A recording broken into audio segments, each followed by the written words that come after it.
to Books, Beauty, and Business. Our goal is to inspire, motivate, and encourage others through laughter, accountability, success stories, and most importantly, easy steps for achieving greatness. My name is Tawny Bro, and I am so excited to have you join us today. I'd like to introduce you to Cece Hart, an inspiration activator.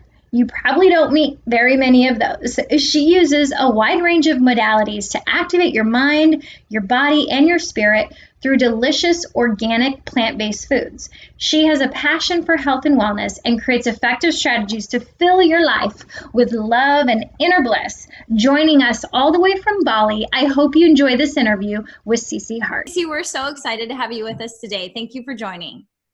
Oh, thank you so much for having me in these time zones and coordinating.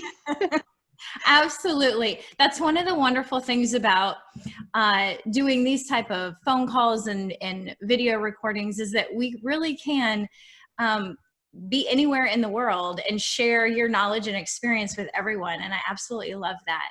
So thank you for being up late at night for us. And also, why don't you tell us a little bit about your story and some of the challenges you went through to get to where you're at today? Sure. So my story is kind of a little bit of a health journey from where I was to where I am now. After I graduated university, I had quite a health scare, and it seemed like my whole life was crashing down, and I really didn't know what to do. And I feel that there's so many people that are in that situation. Maybe they've gone through school and then they get to that point where they don't know what to do now. And so for me in that moment, I really didn't want to step into a career. And I wasn't sure what I wanted to do. I felt that I was being pressured and I was really sick. And so I went through this breaking point moment where I had a collapse. And it was, it wasn't great at the time, but now looking back with hindsight, it was the best thing that ever happened to me because everything in my life had just, gone AWOL, and I lost all my relationships, and I was, like I said, so sick. I just couldn't even think about continuing going on. And it was my eureka moment that said, okay, I need to change things. And so I started to study food and play with my body and experiment to see what I could do to change things. And as I did that, and as I learned more and more about nutrition and health and wellness, I was able to completely change my life around to what I'm doing now, which is, sharing all of that experience and information with others, so that my hope is always that it will be able to help someone in the same way that it helped me. Absolutely. So what are some of the things that you do with people when you're kind of talking them through that? Because there's so many, we talk about health and fitness, and I truly believe you are what you eat. Like that whole philosophy of what you put into your body is a true reflection of how you feel, things you manifest in your body. I think it's a big mental thing as well, where you put your thoughts daily. And I think it's really important to kind of remember that what you're feeding your body is so important, especially in today's, there's stress every time you open up your social media or you get online or you talk to somebody. There's so much stress out there right now. So how did you really find your love for taking this step and then sharing it with people? And then how do you share it with people? Oh, I love everything that you just said, because that's my philosophy too, that what we put in our body is what fuels us. And I just think it gets overlooked so often. And it's so important for your vitality, your energy, and your overall quality of life. So for me, I don't even know how I necessarily ended up here, but I try to look at whatever's going on with each individual person and then tackle it that way. Because, a lot of people ask me, oh, Cece, what is your action plan, or what kind of strategies do you have that we could just see in a setting online? Can I just see what plans you offer? But for me, it's individual, because like you said, there's a psychological element too, and everyone has their own story. Everyone, has their own nutrition that they've eaten their whole life, or their own lifestyle choices, their own job stressors, their own relationship stressors. And so for me, it's really about getting to know a person first before acting in any capacity. So of course I will always bring food into it, because I believe that everybody could always benefit from that. But there's so much more at play there too that I really like to honor and give attention to. So you're not only a nutrition coach, you're kind of like a life coach, is in how you kind of interact with your clients. You're doing it holistically. Would that be right?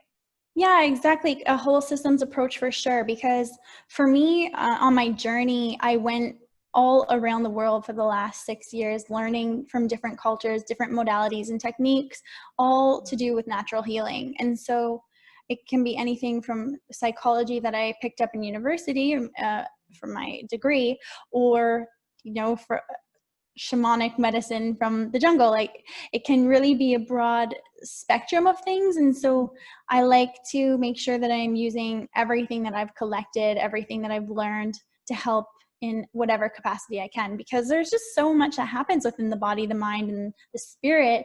And I think that just having a one system approach isn't going to really address those core issues. Yeah.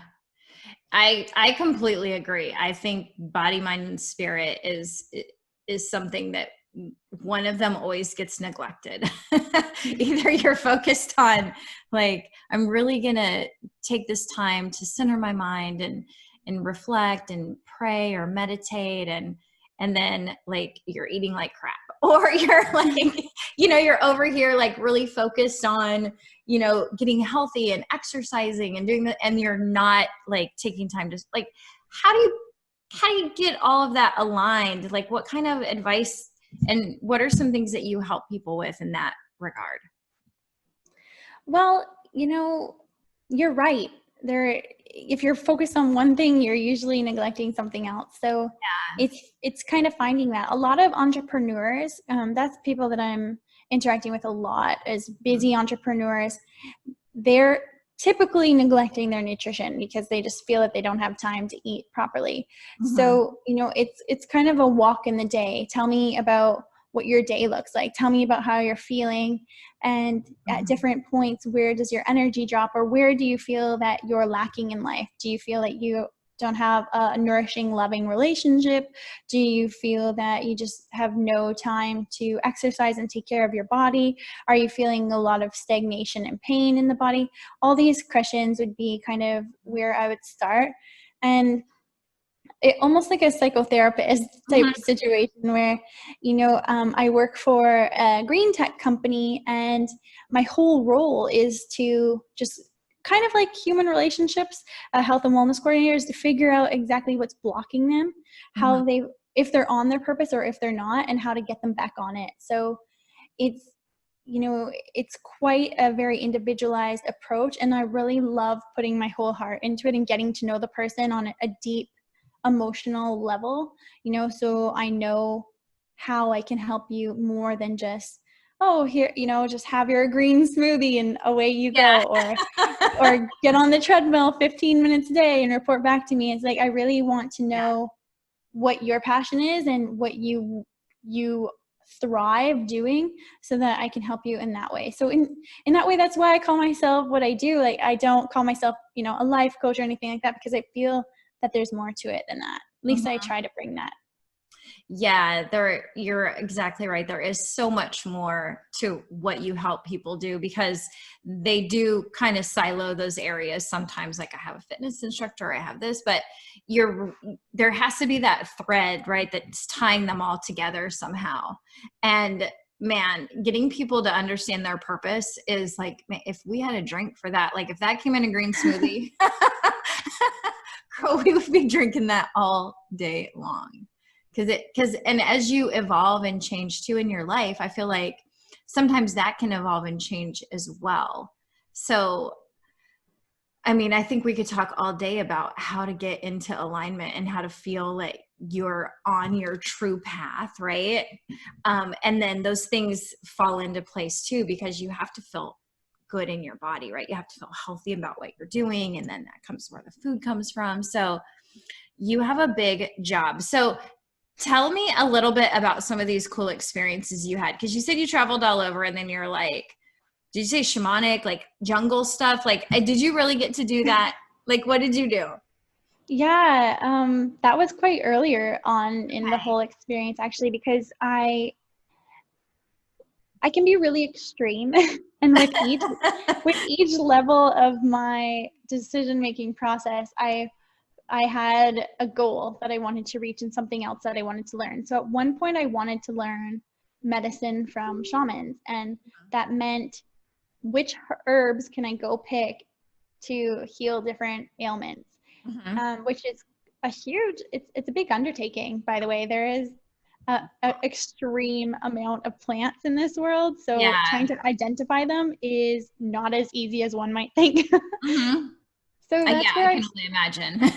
Yeah, I know. Medical school, like all over. They look so much alike. It's like, it can be really difficult. So that's where I started. So I ended up in Central America, and I was part of a project that was teaching organic growing of food and permaculture principles. And so in that, I was literally in a jungle setting with like howler monkeys and enormous terrifying spiders and jaguars. And there was, they didn't call themselves shamans. I mean, the North Americans and the foreigners were calling them shamans. Yeah.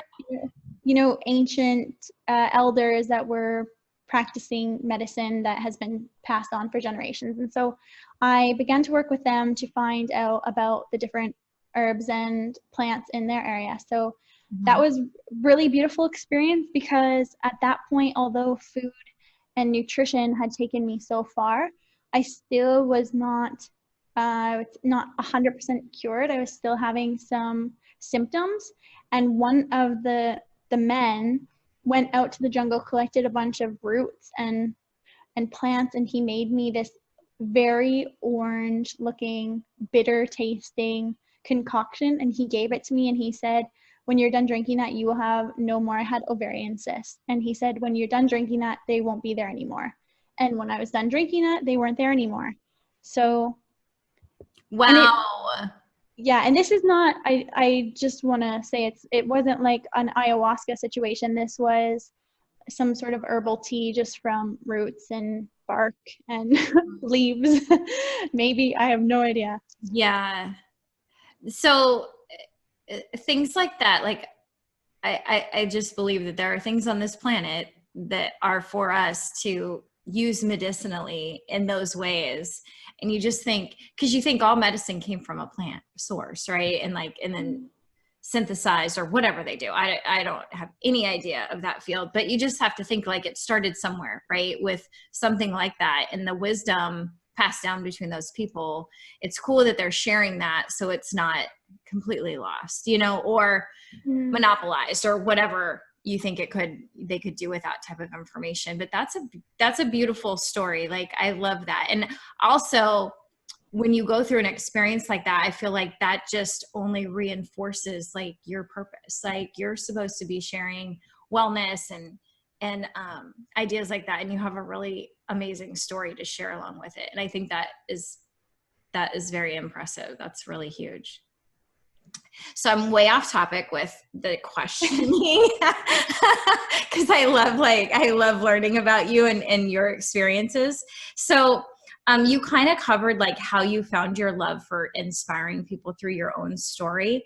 Do you have people that inspire you that you look for? Because, they talk about your little inspiration tank needs to be full, like, right? You need to keep, as you're giving, you need to keep replenishing that motivation for yourself. So is there anyone that you look to for inspiration and motivation? Oh, for sure. I love John and Ocean Robbins. So John is the father and Ocean is the son. And John is actually the heir of Baskin Robbins. Oh, okay, cool. Yeah. And he gave up his fortune and I can't think of what the word is, but he didn't take on that family legacy because he believed that it wasn't healthy. And so he's been revolutionary in the health and wellness movement. And I find, the work that he and Ocean are doing is just incredibly inspiring. So definitely them. By the way, Food Revolution is a phenomenal book by John Robbins, so I would suggest that. But I also love Michael Clapper. I love Dr. Milton Mills. Those are both doctors that they prioritize a holistic approach. Exactly all the things that I've been talking about. They put so much energy out there to be the face for, food as medicine, and they inspire me constantly. So those would be big heroes of mine. And then finally, Dr. Neal Barnard, who started the Physicians Committee for Responsible Medicine. Those humans are fantastic beings that are doing so much good in the world. So I constantly look to them for inspiration and information. That is awesome. I love that. And Mike Clapper and Neal Barnard. And you had one other one that you mentioned, a doctor. Dr. Milton Mills. Milton Mills.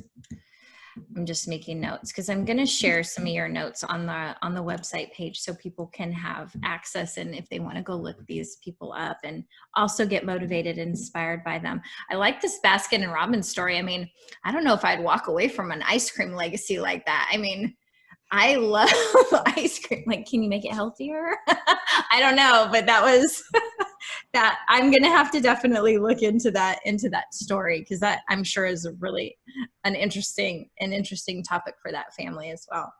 So I do always ask, like, do you have book recommendations? And you did say one of the Food Revolution in there. Did you have any other book recommendations that you would just say these are a must read, like that you feel? Yeah, well, I have a billion resource section in the back of my mind, but yeah, so Food Revolution, Eat to Live. I love The Secret. I know that's a really popular one, but I think that there's true magic in that book, and just, getting into the habits and that teach you to rethink and fall into manifesting. I love that book. I love The Alchemist. Yeah.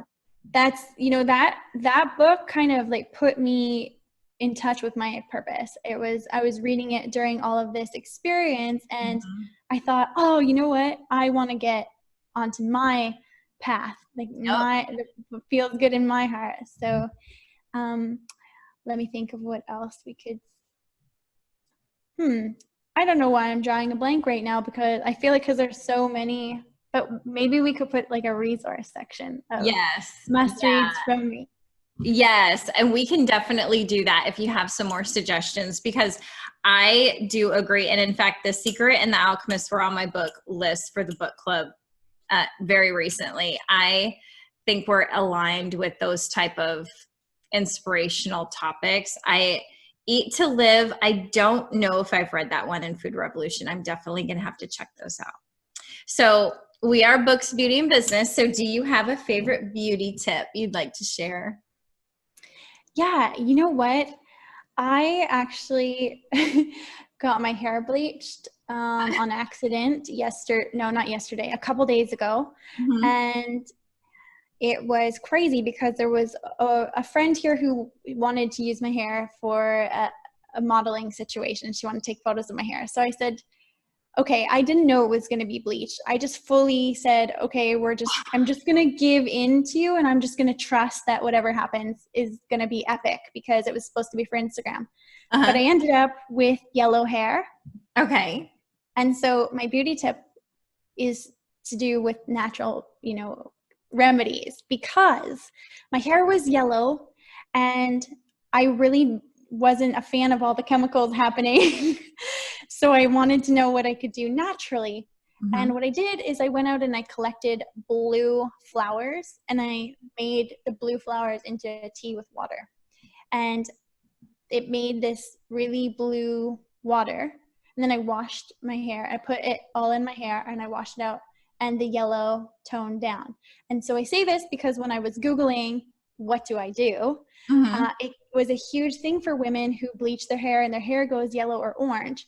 Now, if it goes yellow or orange and you have dark hair, you need to combat it with either pigmentation of blue or purple. And you can use flowers to do that. So you got to think like lavender is purple when it's boiled.